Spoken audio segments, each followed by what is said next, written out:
All right, and here we go. Greetings and welcome to episode number 18 of You Had Me at Halo, where we talk about everything past, present, and future of one of gaming's most storied franchises, where we're going to be meeting every 2 weeks up until the launch of the first Halo game in 6 years. So keep those questions coming because we're going to be meeting whether there's news or not. Today's update is powered to the PC, as Halo Infinite will be the first Halo to hit PC at launch. We're going to investigate the specific aspects of the game pertinent to PC players. If you're a console player, I'm going to say stay tuned because some of these things are going to be pertinent to you as well. But first, let's go ahead and meet today's Spartan team. First up, joining me today on camera for the first time is Spartan Mike, aka Kage Maru. How's it going, Mike? It is going good. How you guys doing? I'm excited to be on camera finally. How's everyone doing tonight? I don't know about that. I'm not sure if we've ever seen you on camera on the channel before. Who, me? Oh, that was a joke. Yeah, I know. I'm half paying attention now, right now. So let's see. Everybody comb their hair, make their beds. We're good. All right, good. So next up, we got Spartan Jesse, a.k.a. Don Cabeza. How's it going, Jesse? Why, hello, everyone. How are you doing? Jesus. All right. Next up, Spartan Ursul back with us, I think, for the first time in a couple of shows, a.k.a. So Blaza. How's it going? Yeah, it's going pretty good. It's been a month since I've been back on the show, and it feels like I was missing something. It feels good to be back. Nice to good see to have you back. Next up, we got Spartan Daniel, a.k.a. Mr. Nadian. How's it going, man? Pretty good, gents. Good to be back. Ready to talk about some PC Halo, I guess. Nice. Then we got Spartan Austin, a.k.a. Proven. How's it going, Austin? Doing great. Excited to talk about Halo today. Nice.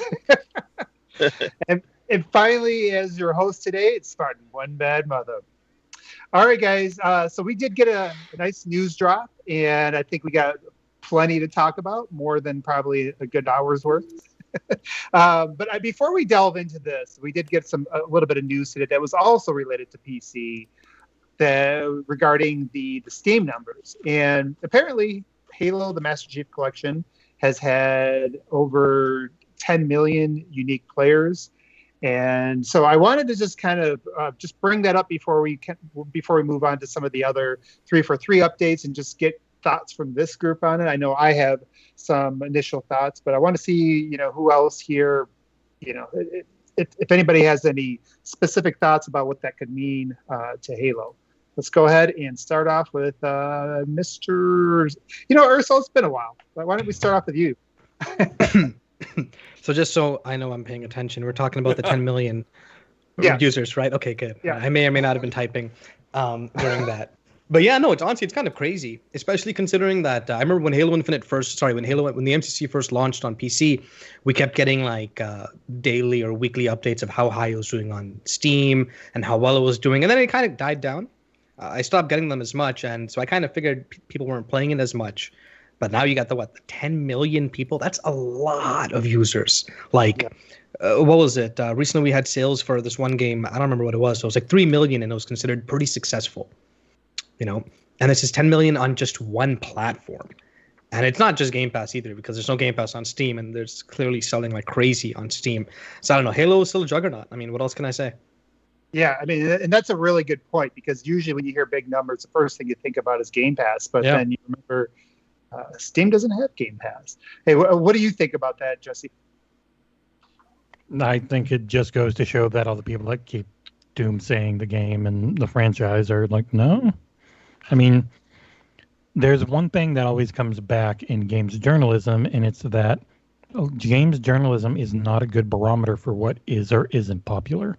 It's a good barometer for the more hardcore at times, but even then, like, if games journalism was just about the most popular things, it would only be Minecraft and League and Fortnite, CSGO and Valorant and Fortnite and the Crossfire in Korea. Like, things can be really big and popular, and you're like, oh, I haven't heard about that much lately. And it's par for the course. It's hard to cover everything. Right. But Right. yeah, on the whole, it's like, yes, Halo is huge. Being on PC is going to make it way bigger. And like you saw with the numbers that came out for Fortnite on PlayStation 4 and how huge that is because it was a free-to-play game with no barrier for getting online. And Halo's going to be like the big free-to-play game with no barrier online from the first party. So I think Infinite's just going to be enormous growing off of the MCC. Yeah, good points. How about you, Daniel? What's your thoughts on that? Yeah, I agree. I mean, furthermore, too, I mean, you look at just the top 10 of Steam over the last year, and how many of them were Xbox properties? I mean, 6. So, like, per Jesse's last point, I mean, I think some areas of the industry do a disservice to the realities that players care about and players see every day. Because, we've heard for years and years, oh, Halo's not as popular, and yet MCC, I mean, there's no doubt about it. It's the highest selling Halo of all time. Oh, for sure. And Xbox sold 5-6 million within the first year or so. Then you have Steam numbers, and you have Game Pass numbers of new players now, and then you have people who still bought it on PC outside of Steam. So I mean, it's a huge franchise. I think what it means for Infinite is that it's going to be a meteoric rise that I don't even think 343 is ready for. Mm-hmm. At least it has the potential for. They better get those servers. They better get. 76 couldn't even handle the update the other day. That bummed me out a little bit. So. yeah. I mean, that's a really good point too. I mean, we've seen it now a few times. The server issues caught some developers by surprise. We saw it with the Outriders and we've seen it with a few games. Yeah, so it definitely it seems like it could be a very underrated aspect of that. Mike, how about you, man? What are you thinking about the hearing that there's 10 million players on Steam for Halo?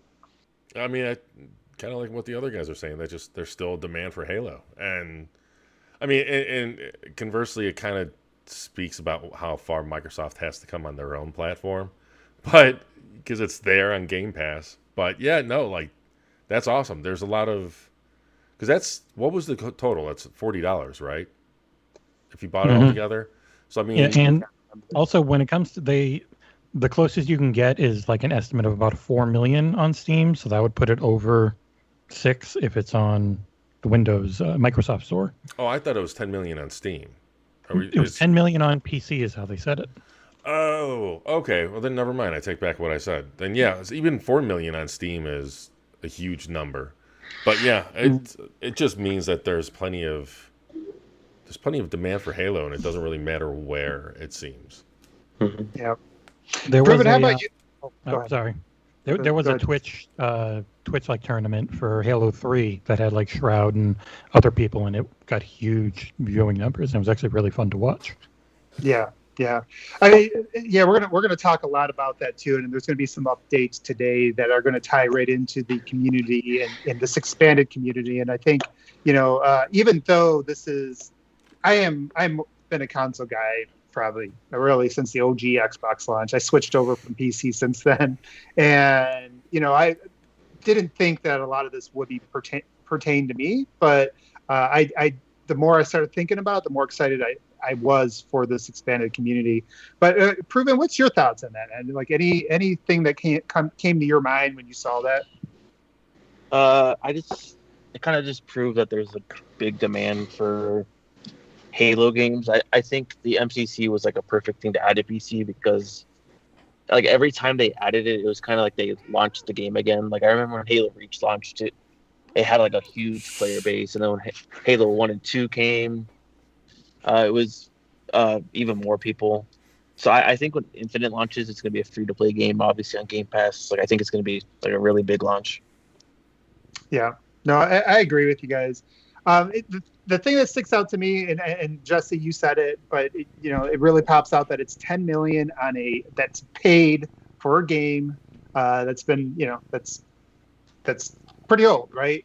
I think a couple things that tells me is number one, a lot of the classic Halo community has, we know that the numbers for Xbox dropped last generation compared to the Xbox 360.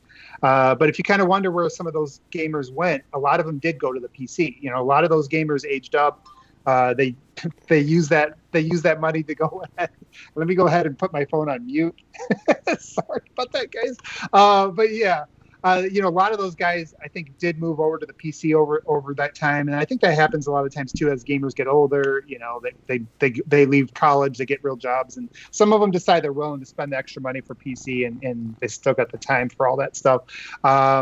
So that I think that's where a lot of the base has gone. But then you start multiplying in the aspect of them really focusing on the PC, the fact that now that we have, they're working on the store, that they got the Game Pass option. So this isn't factoring anything to do with Game Pass. So what the heck's going to happen there, as these people roll over, especially if it's a game that does attract a lot of the classic crowd, which I think, we've seen that they've been at least, focused on that a little bit. So anybody have any other, final thoughts about that before, we move on to some of the other topics? Yeah, just I'm sure some of us feel the same. Some went from PC back to console as we got older because we work in IT now. Jesse, stop being distracting or I'm going to take you off camera. I think that's a really good point. So yeah, it's going to be interesting. I prefer simple these days. Yeah, I had a decade on PC mostly playing World of Warcraft, and I can't do it anymore. Right. Now, PCs for work or PC games only. Yeah, for me, I got to have that psychological break between work and gaming now. But one thing I wanted to mention was I feel like 343 have never been in this position before where they have the people there waiting. You know what I mean? All they really need to do at this point is just deliver. I mean, it's not all, it's a lot, obviously, to ask. But every other factor has lined up. Especially when you hear reports that COD might underperform and stuff this year. You know what I mean? Like, things are looking good for them this year. They just need to knock it out of the park. Yeah, the COD game is supposed to be in very rough shape. Yeah. Why do they not just delay it, man? I don't get it. Just because they've got it. That's one of their only properties that they put out, so they've got to have something for the shareholders. Well, hey, we got Halo, we got Battlefield. I wouldn't feel too bad for them to take some of the COD players and move them over to those games. Yeah, come on, seriously, come on. Especially if those are the ones that end up in Game Pass, which we don't know for sure yet. But continue down that path. We talking about. It seems like everybody here is more console players. I will say though, like kind of reading through this, one of the things that kind of hits me is that, over time, obviously, we upgrade our PCs, and I think mine's gaming capable. It's not as good as the Series X. So right now, that can always change. And so like as I'm reading through this, I'm like, well, what's nice is knowing that some of these options are going to be there. As we upgrade, if we ever, I got this monitor sitting over here that's a widescreen. Not very many opportunities to really leverage that, especially with the console. And so I guess we'll move over into some of those features for PC players. So some of the things they talked about is they're going to have the adjustable FOV up to 120, and that's going to be on console too. I think this is one of the nice things about Microsoft being so. You say, trying to focus on PC and consoles, that some of these things that maybe they don't spend as much time on, normally for console players, because they're already doing it for the PC, that it's a lot easier just to justify bringing that over. So obviously that's a nice option to have. They will have ultra wide support for the PC, which does excite me. Like I said, I look over there, I'm like, well, maybe I will try to go back through the campaign again next year and see what that feels like with more of a surround. But I think, really some of the things that really was interesting to me was when they start to get into the specifics. Well, I guess before I go any further, any of that stuff stand out to you guys? I know you guys all said you're console guys, but before I move on to what I think might be more everybody. I mean, it was nice, having direct confirmation that this project was the PC wasn't an afterthought, that Yeah. it was thought of from the get-go, that, you know, they specifically hired engineers and, you know, people who were strictly familiar with launching, you know, AAA first-person shooters on PC to help with that project. I think regardless of whether or not we are, I mean, you know, technology typically trickles down. I mean, it's the only true trickle down economics factor in reality, and having that focus on the PC and having them say, hey, we can build towards, you know, a higher target than what we can do on consoles, but then that enables them to build better for consoles, I think is just a positive overall. Yeah. I mean, there was this line, right, that they had, which was, this will be a Halo built for PC players by PC players. And I feel like that's a pretty promising line. Mhm. Yep, agreed. Yeah, and I could see, you know, I see something like a line like that in some people reading that and taking that the wrong way. That's the first thing I thought of. I was like, oh man, I already know what the topics are going to be, you know, in some shows the rest of this week. It's like, oh yeah, you know, you're forgetting the console guys. But, you know, and I don't really realize, I don't know if most of our console brethren realize how important actually the PC audience is really to Game Pass, to the community, to the support. I mean, I don't know about you guys, but you know, I've been playing you know, Halo consistently for, you know, since I've had the Xbox One. And you know, like the Forge stuff, like some of the Forge maps that come out, now you're only enhancing that. Like it's already a big part of the Halo experience, but you bring a lot of the PC guys back into the fold. You know, imagine that with better tools, and I'm looking forward to that. Any of you guys have any thoughts about that kind of stuff? I mean, like what that's going to mean with, you know, oh, go ahead, Jesse.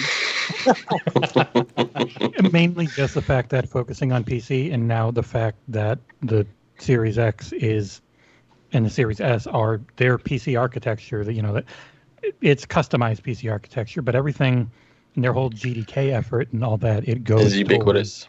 Everything being, we focus on PC and then we down spec for our two hardwares that we have now, and then more in the future once, you know, because the console is the Xbox. Yeah. And they have the Series X and Series S, which, you know, makes you think they're going to have new things as time goes on. So focusing on PC the whole way means you get the best version you can on console with the way they're doing it. Yeah. Yeah. I mean, there's a direct quote, you know, from Chris Howard, the pipeline engineer, who says, you know, as the release of Infinite nears, it feels like we are picking up momentum to continue improving, strengthening, and expanding the tools through release and beyond. This undertaking and investment in our tools has taken considerable time and effort and is still ongoing, but what I'm most proud of is the fact that we're building something for the future. And so, I mean, kind of like we've all said, you know, in our assumptions, sorry about the cat, so in our assumptions that we are going to be seeing graphical updates after, you know, let's say 2-3 years when Xbox One is dropped. I mean, they basically clearly outlined that the new engine, the tools are built for that reality. Yeah, I guess you may have just set up a good segue to that, because that's one of the things we wanted to talk about today. So let's go ahead and do that. And you know, I know that was an area that really interests you, Daniel. So if you want to go ahead and just, you know, read what they said on the tools and, you know, what it's going to mean. Yeah, sure.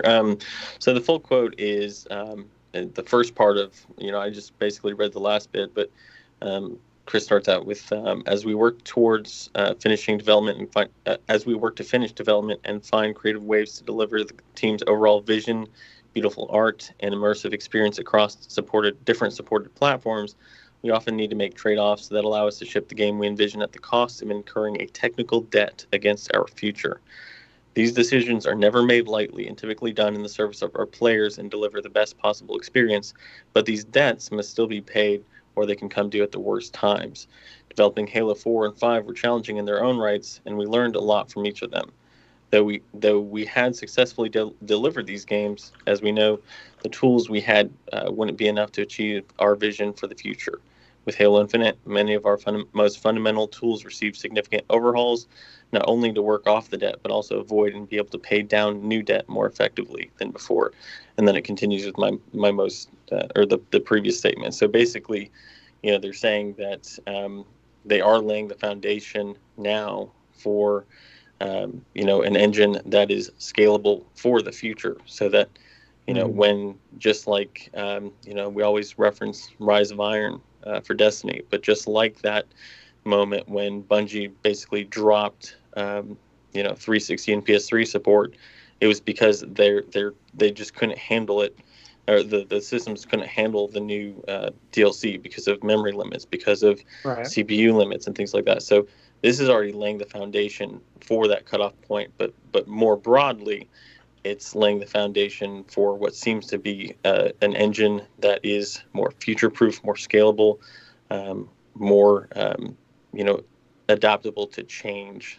Much in the same way that we look at what's a great World of Warcraft. How many times did that engine change over the course of its still existent lifespan? We'll see the same thing that we saw with ESO, with some of these other games too that have those really long lifespans, but it seems like the engine was built from the get-go to plan for that future.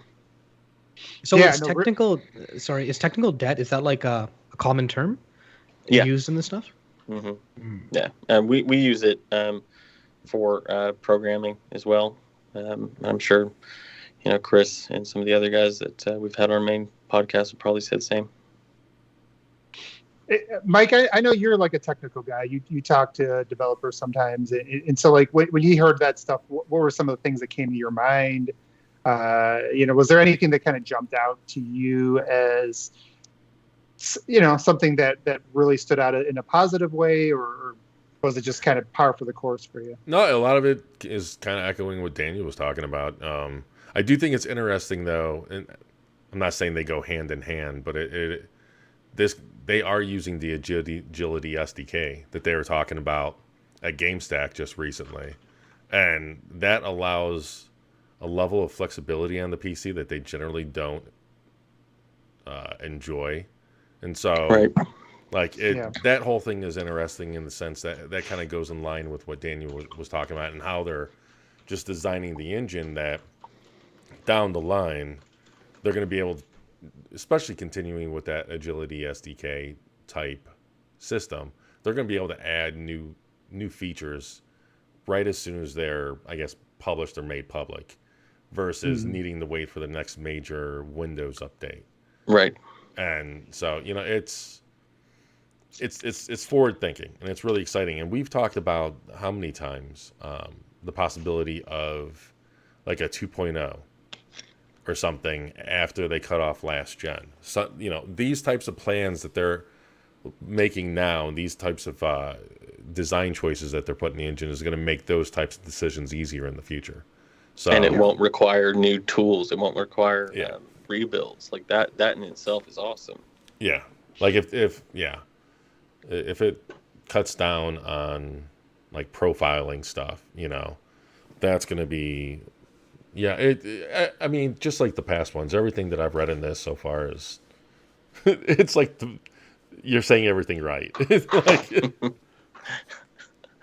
you've already wined and dined me. Yeah.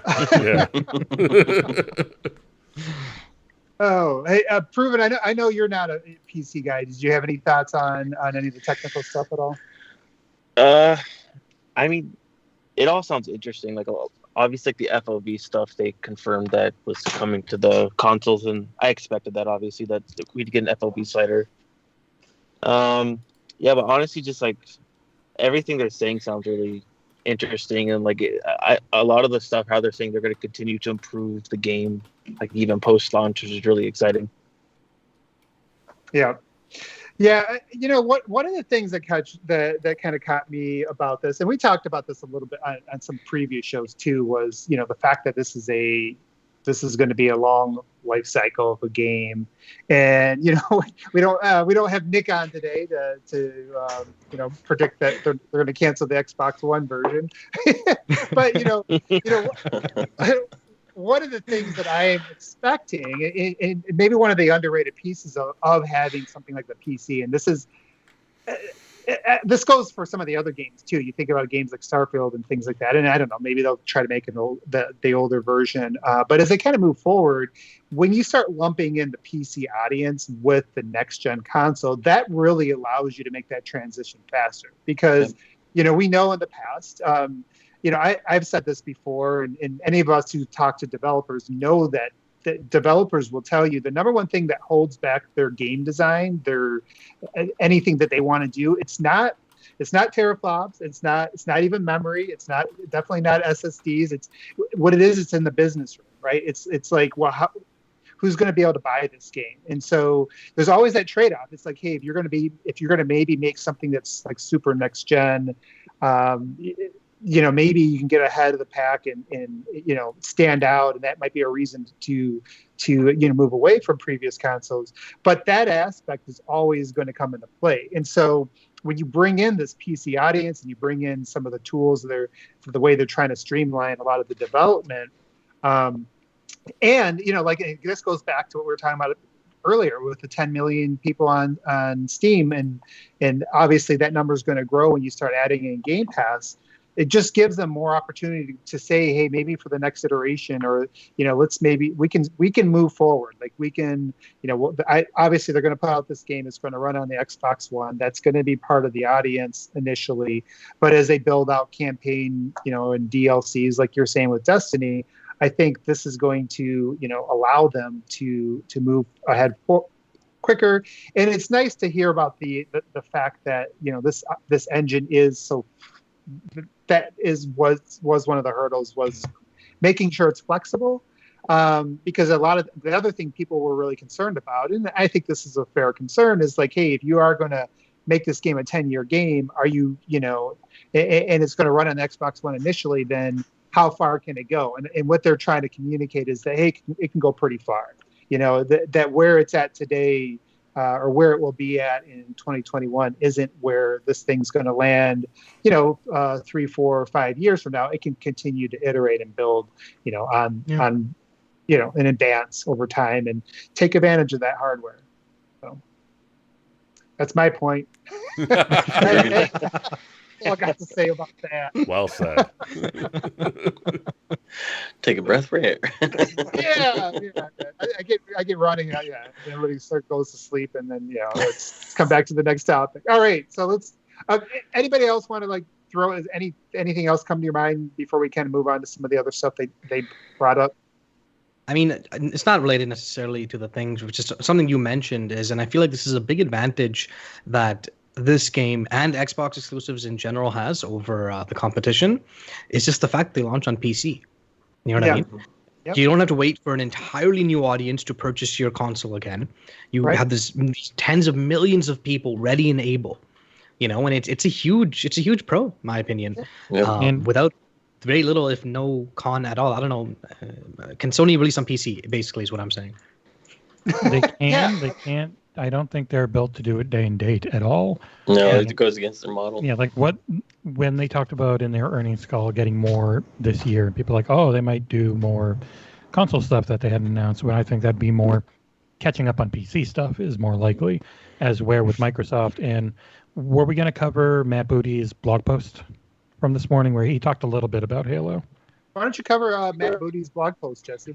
I don't have it open, but the main points were it was about the ultra wide, and then it was about that was mostly about the cross progression and cross save and all that, right? Cross progression and the 12% drop, or the 12%. Yeah, 12% drop on the store, which is great for devs, which hopefully gets us or 12% total now instead of 30. Right. But the Halo news was cross progression, cross save. It's an Xbox Anywhere game. So that's mainly going to be built in. That's I think just the way they're going to do things going forward that aren't Minecraft, because Mojang is weird. But pretty much every Xbox thing has that advantage of it's coming out on PC day and date. You get cross save, you get cross progression, you get cross play. Mm-hmm. You should expect that, and that's a huge thing. Yeah, that's the thing. Like by now you should expect that. So that's why I was kind of surprised that they felt the need to point it out. I just assumed that was going to be... We know that. It was going to be an Infinite. That wasn't for us. That's for the casuals who are going to be picking it up free to play, who have a PC, and or they have an Xbox and they're like, oh, I've got one, but I also want to get a PC. Now, oh yeah, you upgrade to a PC, it's right there. And that's because the competition doesn't do that as well. It's highlighting the things that Sony has really struggled with, because they've had a bunch of games that have done really well, but their UI and their cross saves and cross play and things like Wreckfest is hitting PlayStation Plus next month. You need to get a PS5 version, but that PS5 version doesn't carry your save over, and there's no cross play between the old ones.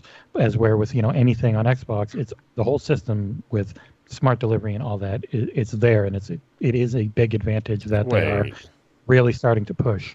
If I played Wreckfest on my PS4, that doesn't carry over to my PS5. I feel like this is off topic. Yeah, I'm sorry. I just had. It's not about that. It's about having that system built in and ready to go. No, I know. Yeah. I'm just kind of being. Instead of the devs having to go in and do it. That caught me by left field. Sorry. One of the things that I think we kind of glossed over too is that Ranked is going to have input-based matchmaking, just like we saw with MCC, just like we've seen with Sea of Thieves. It's something we've all talked about too. Said, hey, what is that going to mean for us players who are just playing on gamepad? And what's cool is instead of doing a platform-based, it's input-based. So you can still play with PC players who have gamepads. Theoretically, barring any aimbots or things like that going on. Well, they did talk a little bit about how they try to counter it. Right. Yeah. Because it's not going to be a kernel-based thing, which everyone hated with Valorant. Yeah, it's not going to be AC. Yeah. It's there. It's all on the server side. So server side and behavior, like the way things work, they're going to look at how you're playing. The thing that normally, like, oh, I have to go in there and I have to manually check this, like, because there are items now you can buy. There are videos. Jack Fraggs just put out a video about it, that you plug it into your controller and you can assign macros to it.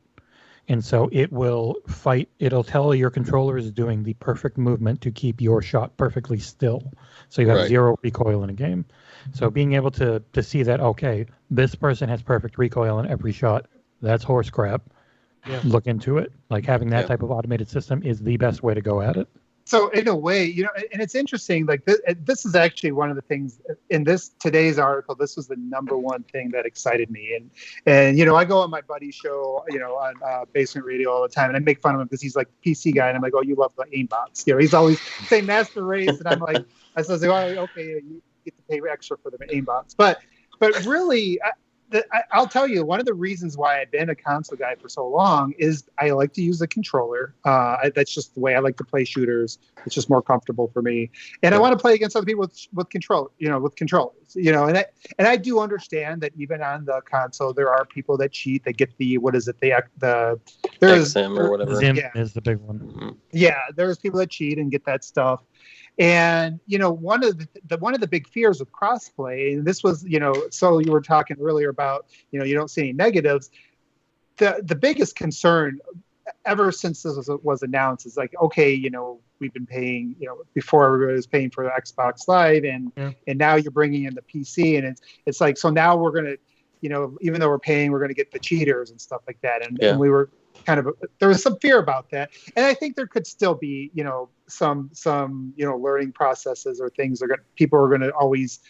there's always going to be people that are going to be a step ahead of the whatever solutions they put in place, but it's good to see that at least the majority that the focus right now is on the inputs, not on the actual platform, because that's really what's vital. So like this tells me that, hey, even if I do decide to play on a PC eventually, I don't have to, learn the keyboard and mouse to be competitive.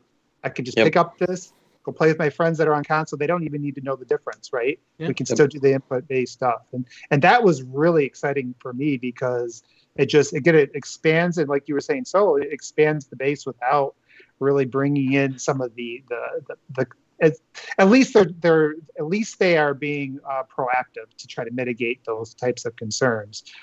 Anybody else have kind of thoughts on that, or was there anybody else that saw this and was pretty excited about that? Yeah, I know you already. The input-based matchmaking is the number one thing to me. and I'm hoping that that's actually an option even for the player or casual or whatever. Like I know they specifically mentioned the ranking where it's forced, but if they can still at least make it optional, because I don't know if we feel like playing rank. And then going back to what Jesse was talking about earlier with them looking at behavior, am I the only one that when I read that, I thought it was like, okay, hopefully this is a good sign for there being a decent theater mode. Because for them to be able to go in and see the behavior, I'm sure they can do that all with code, but you can't just use a heat map.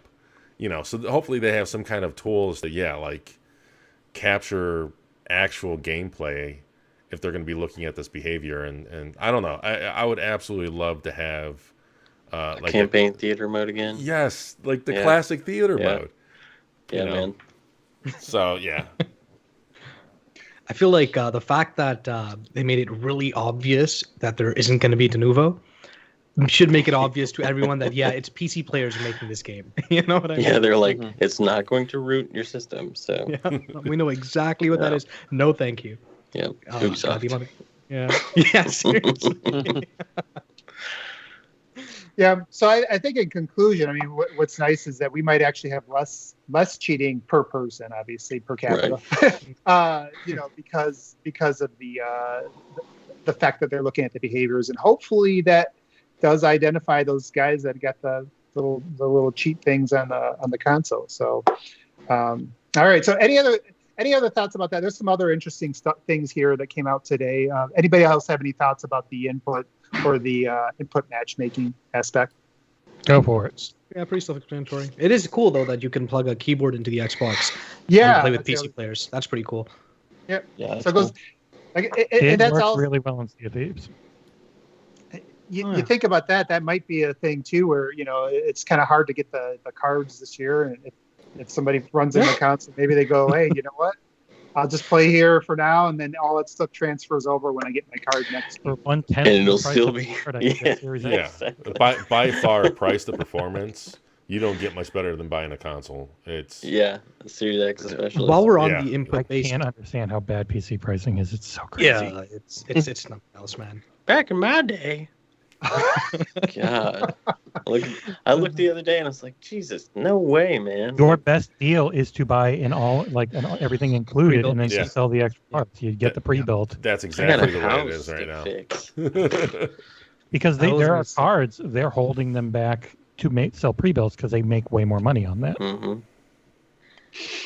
One thing I wanted to mention, it's kind of related to the input-based, is that they want to make it a seamless experience for when you play with friends, regardless of what platform you're on. Yep. Be it Steam Invites, Xbox Game Pass to Steam. And that's kind of really nice, because not every game does that. I remember I was having a fair bit of issues with, I think, AoE 2 it was when it first released. I was playing through Game Pass, a couple of friends of mine were playing through Steam, and it was giving us a fair bit of issues just connecting. It's not seamless. So it sounds small, but it makes a pretty big difference once you're actually playing. And you know what? I wonder what that's going to do to the sales, because if you think about it, that might be one of the reasons why people still go buy it on Steam. They play Game Pass. It's like, I don't want to deal with the headaches. And so, as you start to smooth that out, maybe people are like, just take the free version or whatever, the cheap version. Yeah. Well, I mean, it's going to be free to play. But the campaign, obviously. I know it's not free. I know someone's going to yell at us. Sorry. It's added for no extra cost to a service we already have. That's the way to word it. Thank you. Yeah. But it's more of that how the MCC has been their test bed for Infinite. They've taken this extra time in developing Infinite. I imagine the seasons are going to be pretty similar. I imagine, a lot of the putting the input-based matchmaking into MCC for Infinite, having mouse and keyboard on console for MCC now, like all that work was done to test it for Infinite. Yeah. It's good. I think they even mentioned that. They mentioned the MCC, the work done for that is really helping them out. Have any of you guys done try to play Sea of Thieves or anything like that, cross play with like friends on PC and you were on console or anything like that? Yeah. It's generally through the Windows game bar. So like that, as long as that's running, and a lot of times people turn it off and then they're like, I'm not getting any of my invites. It's because that's normally the overlay for how, we get it on console. So you have to turn that back. And then everything pops up and it normally works okay. Yeah, I tried it one time and it was last year, so I don't know if it got better. But yeah, me and a buddy who was on who bought his version on Steam did have some issues. So I guess looking at something like that again, that could be a positive. Again, like this goes to your point, Jesse. A lot of these things you don't really think about or you take them for granted, but when they smooth that out, that really does help that overall experience. One of the things that really sticks out to me, now they did say some things about like the ping, like was it like showing your frames per second and ping. Now that's obviously that's just on that's just going to be on PC. But here's the thing that kind of was exciting to me about that, as somebody who's played 2,000 hours in Halo 5, and I don't know about any of you guys, but for me, like going from server to server, there can be a huge difference, right? You see sometimes like somebody who's like 2 levels below, like way below you in level, all of a sudden just dominates and I know it's not just always smurfing. It's like whoever's got the advantage and who's got the disadvantage of going server to server. And so I do like the fact that that this stuff is going to be visible, and that you do have PC players are a lot more, I'd say, particular about that stuff than console guy. A lot, the casual console person doesn't even know what ping is. Every PC player that plays knows what ping is. Typically that's because they've had browsers, server browsers forever. So few games still have it on console. Server browsers being tested now, right? In Halo MCC, the first time, and it's like, well. It's Oh, go ahead, Mike. Well, I hope they do have those settings though in the console. I always like it when they have those, like when you know what game has that? Weirdly enough, a little indie game is Deep Rock Galactic. You can always have your frames per second and your ping in the corner. Yeah, Apex Legends has that too. Apex has has it. And Deep Rock used to need it because the 1X ran it at like 40 frames per second. Now it's locked at 60 on the series. But yeah, the ping stuff you can see more. You can get it in Overwatch. I like seeing my ping. It's nice. Yeah. It gives me an excuse. Sorry, it doesn't give me an excuse. It gives you a valid reason as to why they're still better than you. You know what? It will take away my, because I if anybody's played with me, I yell about it all the time. If it's in my face, it would be perfect for you in a Halo game. It was pretty awesome to hear him talk. You might actually be able to play with you now. To keep going along with this whole cross-platform thing, did anyone else pick up about how they mentioned connecting through Discord more than once? When they talked about how you connect. Yeah, I read that. I don't think they got the memo.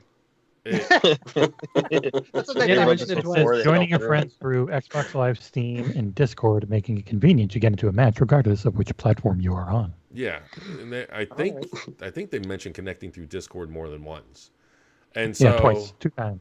Yeah, so like that to me, that's interesting. That's actually really interesting. Like, does that almost semi-confirm that there's going to be a deeper Discord integration going forward? Like, could possibly the talks that fell apart from their acquisition, at least on PC, since this was a PC one. Yeah, but they're saying no matter what platform, no. So like, if I'm on PC and I invite my Xbox friends through Discord, that should work according to how they describe it, or at least that's how I read it. Mm-hmm. Yeah, that'd be pretty badass. I mean, the second time they bring up Discord, is is with Xbox Live and Steam, 2 other actual platforms you play the game on. Yeah. Mm-hmm. That's a good catch, Mike. I think we need to have somebody do some investigation on that, because that would be very cool, because obviously, gaming communities, they communicate a lot more through Discord than we do, right? And that's a lot more convenient just to be in a Discord and be like, hey, I'm jumping on. You guys, throw some invites out to people that that you're Someone talking tweeted to. Jez Gordon. Yeah, let's He can actually investigate, unlike the rest of us who are nobody. I'm pretty sure Nick just Somebody go got get the scroll his on hot it. hit.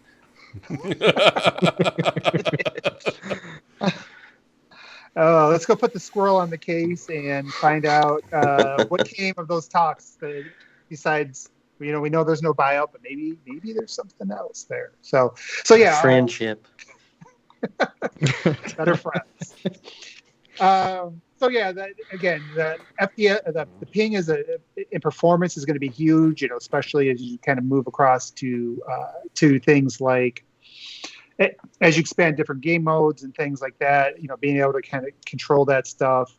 Obviously, having a much, much bigger base is going to help that aspect of it, keep you on servers that hopefully that are closed. They haven't gone into any sort of details yet about server selection or anything like that, but that'd be interesting to see if they have They did mention you could host your own, though, through PC, which is cool. Oh, that's true. Okay. Mm-hmm.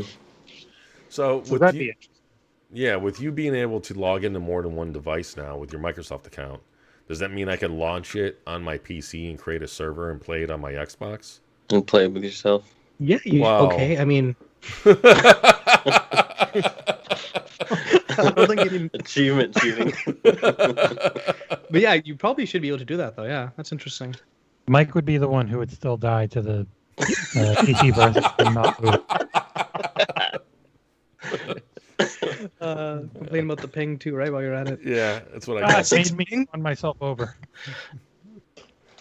All right, guys. So I know that these are some of the areas that really stuck out to me.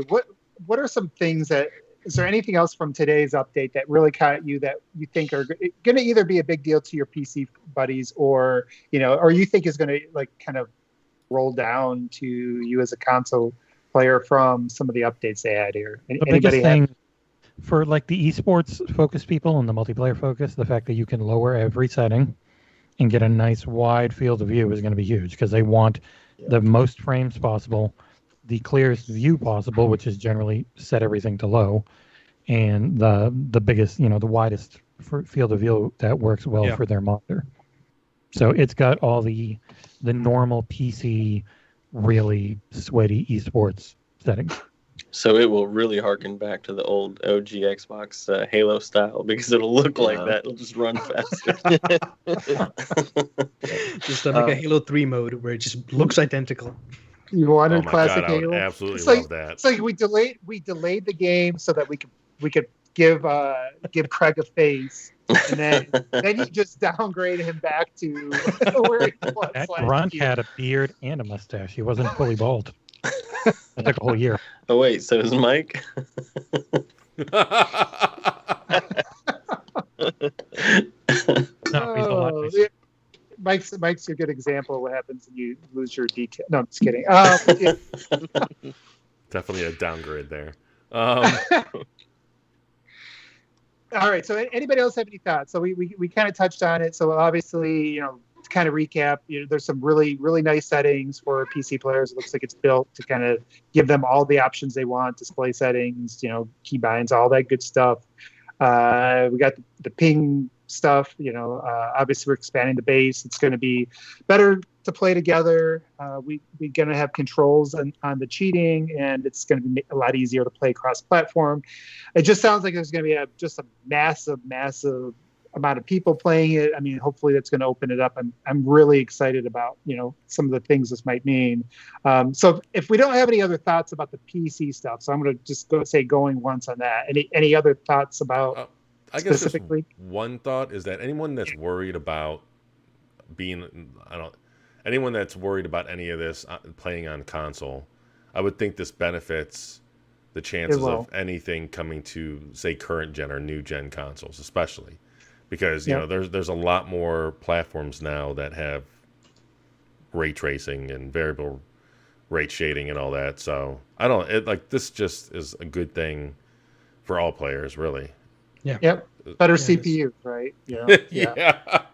Wow. But like, let's get past. If we ignore honestly, the like, Xbox let's One. start getting shooters where the baseline CPU isn't a Jaguar. So No kidding. obviously, it's not going to happen. It's not going to happen in 2021. But we can hopefully look forward to some stuff. Hey, for all we know, even the first DLC won't be on Xbox One. You know. Oh, that'd we be can hope. One thing I did want to mention, in fact, there's actually a few things at the very ending there that don't relate to PC, but they touched on just a little bit. Like, for example, one thing they mentioned was, I'll just read it. When you capture a flag in Halo Infinite, everyone will know it'll be an amazing feeling. We're using the sound and FX to get vital information in new ways to allow players to feel more impactful decisions in a match. I am making sure our announcer, Spartan Chatter, and Redacted, which is kind of interesting, all work in tandem to deliver a super clear but also immersive experience. I'm not sure what they mean by that, Redacted. I'm actually kind of curious. They kind of hinted about it last update, I believe, because they were talking about how there's a new feature that they can't talk about. That's I can't exactly remember what they said, but they've been hinting at it for a while, so it must be pretty interesting. Like something audio related, right? Yeah. Because they talked about it in the last audio update. So they said it's something. A lot of people were theorizing that you can maybe customize your actual voice, so you could go into multiplayer with like some customizable voice or something. But that's just like a theory. Cool. Also, I think what they meant to say was when you pick up and drop a flag, everyone will know, and it will not be an amazing feeling. Yeah, I don't even know what to think about that, honestly. I am curious. I'm curious to see what I'm expecting more innovations. I think this is, if we all think back to Halo in the early days, obviously Halo set the bar when it was released in 2001 for consoles. And as it progressed, Halo 2 really set the bar. It established what we know as matchmaking today.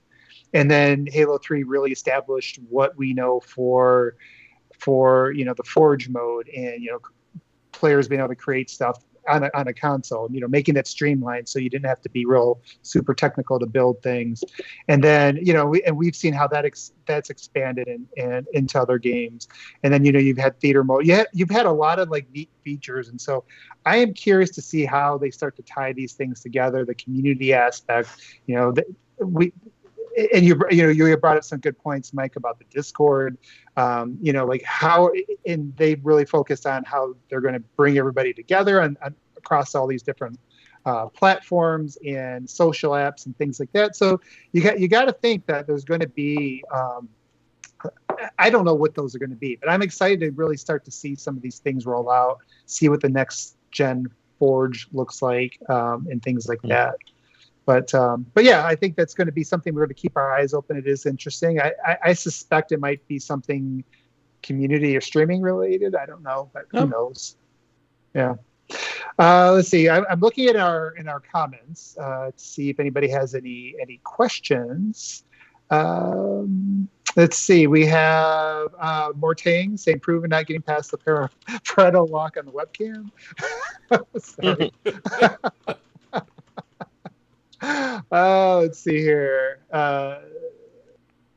Does anybody have any questions from the forums or Twitter?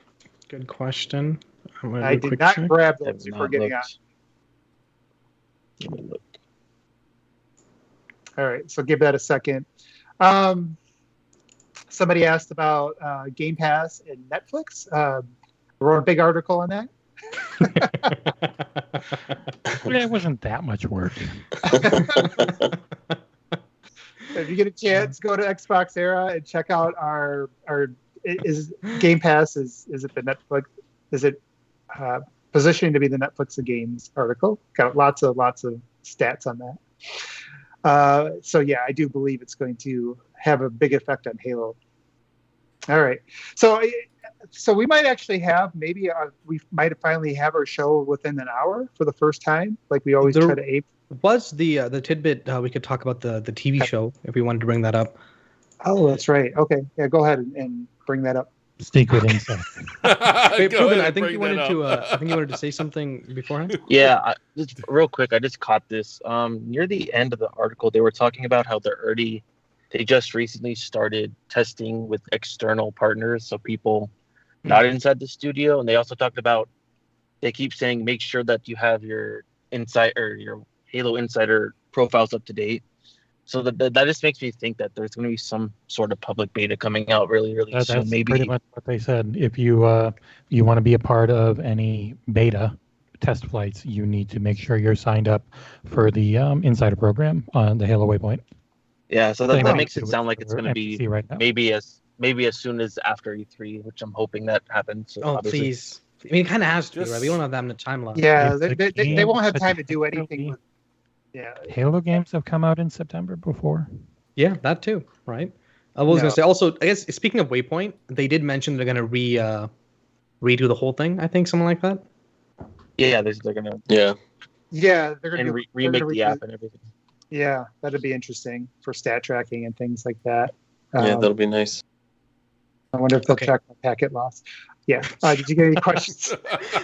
I have 6 comments. All right. So this No, is related to and the it's TV secret show. Inside. But this is technically this is I think maybe our first insider information, right? Usually we only deal with public information. This is something that Sick John from the main podcast heard from a friend, and it's 2 things. It's nothing really that big, but it's related to the TV show. And it's the first thing is he said that 117 has his helmet off. Has his helmet off the majority of the time, which makes sense. Either he was going to have it on the entire time, or it was going to be like probably a mix. When it's Of not the a two. when it's not a game where you're playing them, it Yeah. just makes sense for his helmet to be Yeah. off. And I mean, Not dread. either he has a helmet or he doesn't, you know? Like, if they're going to commit to not showing his face at all, then it makes sense that he would have the helmet on. But if they're going to show it even once, then at that point, might as well, right? Make him a full-fledged character. And the other thing he mentioned was that Covenant look good. The exact words are chef's kiss emoji. I'm just gonna say good. And the gore was surprisingly high. Really? Yeah. I hope Good. so. It's a Good. murder game. It should be. There's a lot of Halo. You're a non-stop homicidal maniac. Well, because the He thing never about the negotiates. He just kills. the thing about the previous Halos, they've kind of reduced the gore a little bit. Like I remember Halo 1, there was like blood. Yep. There was like Halo 1, there's like blood all over the walls, and Yeah. they kind of reduced that a little bit. I mean, I I miss the thought it was a rite of decals. passage for everyone to kind of slow the game down by splashing blood as much as they could. Oh yeah, you just have just those Right. those alpha textures just splashed everywhere, and I miss that. They So we're getting alien blood splatter on walls again. Is that what we're saying? That's what I hope happens. now They better. What?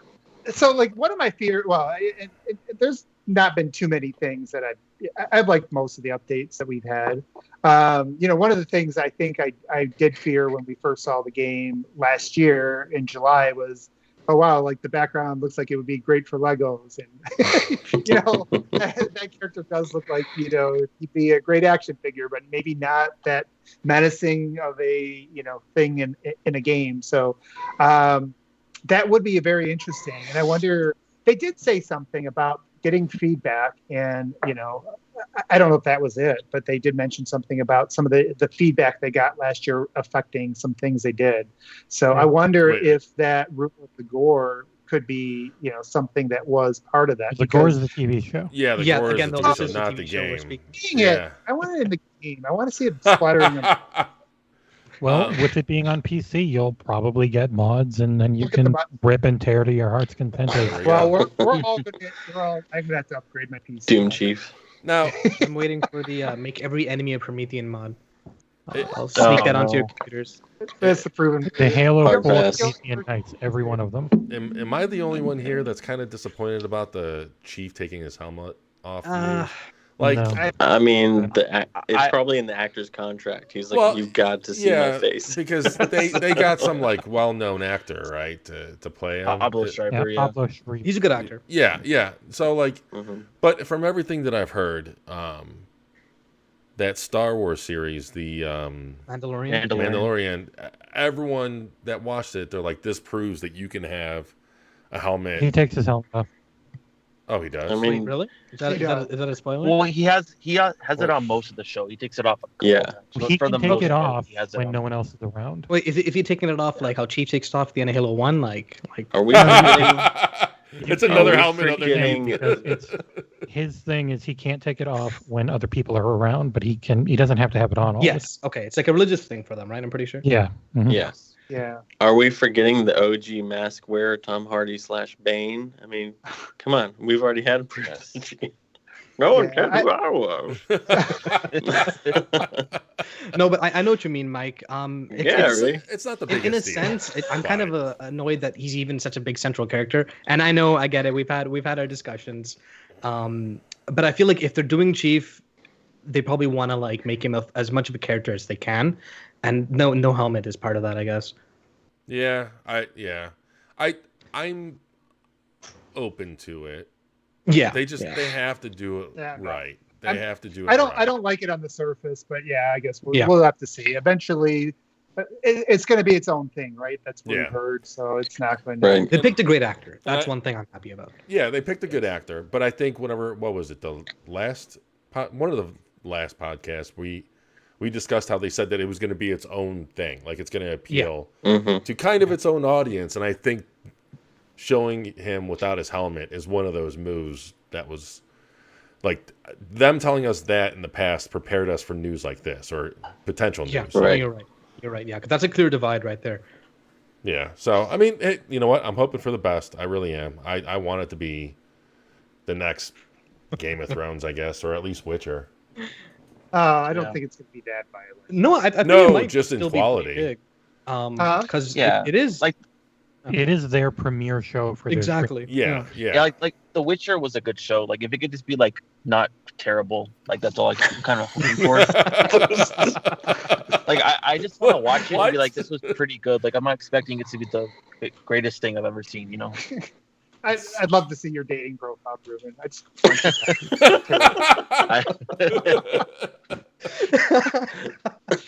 Oh man! I'm not, All right. I'm not So, bad. I'm pretty see, good. Mortain wonders if Craig will be in the show.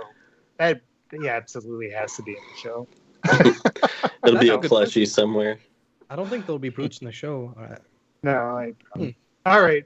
So, do we have anything else, you guys? I think we're kind of dragging here at the end, so maybe we'll go ahead and save some of the other stuff for next week. I think we kind of stayed on the PC related stuff, which was. Did they mention if there's going? Well, we got a couple weeks most likely for the Ask 343 video, but then they Okay. didn't mention anything for May, right? Okay, well, Sketch on Twitter was saying something. He said something about the Waypoint crew will step into the spotlight for next month's Inside Infinite, but that could have been a joke. Like, I don't know that was real. Mm-hmm. They could be Crew is in the highlighting the website. new changes. Yeah. Yeah, Yeah, because that's but like all. I don't know if left. he- They've gone over. Yeah, I don't know if he most was of the other joking, though. I'm not exactly sure. I'm definitely expecting a quieter May. I feel like Yeah. in general Yeah, for it's only going to Microsoft. be 2 weeks, 3 weeks until E3, so Oh, man. they're going to be. So, yeah, do we think that they're going to actually have? Because they announced a few months worth of their. They said it was going to be every month, right? Leading up to launch. This was the last month they had announced beforehand. The PC. one. Yeah. So I mean, it's So if kind there's of. anything next month, it probably won't be anything huge. Yeah. It'll probably just be That the is Waypoint true. stuff. All right. Well, so tell the community, send your questions in, guys, because We will Yeah. need them. Hey, maybe We'll we'll be finally here. finish the that prediction just in time for E3. The prediction episode. And instead of getting Nick back on, we'll get John on, and he can do the rest of Nick's predictions. yeah, we need to go back to our prediction. Okay. Guys, I think we're going to go ahead then and wrap up today's show. Obviously we kind of covered some really good topics today, but in a concise amount of time, which is good. So I Okay. think, what's up? He's asking, are there any plans for another Halo community night? And I know we've talked about it a bit. so Yeah, just we're figure it gonna out. do that. Yeah, well, yes, we will. So we'll definitely have to do that.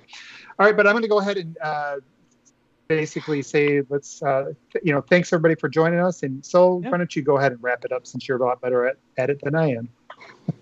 I totally forgot I did this. It's been a while. For those of you who are here, I'm sure you know the drill. We have, if you enjoy our content, please subscribe, like the video.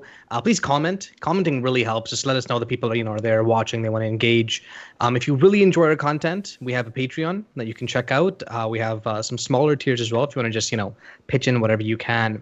And if you're looking for a place to discuss Xbox and anything, actually, we have our forum, and it's doing pretty well recently. half the people here are moderators, and they'll let you know that it's crystal clear. It's clean the entire time. If you cross us, we will ban you. There's never any debates about Or moderation. next we will. Too soon. But yeah, if you guys want to join in on the fun, check us out. Please. All right, guys. Thanks for coming. Bye, See you guys. guys.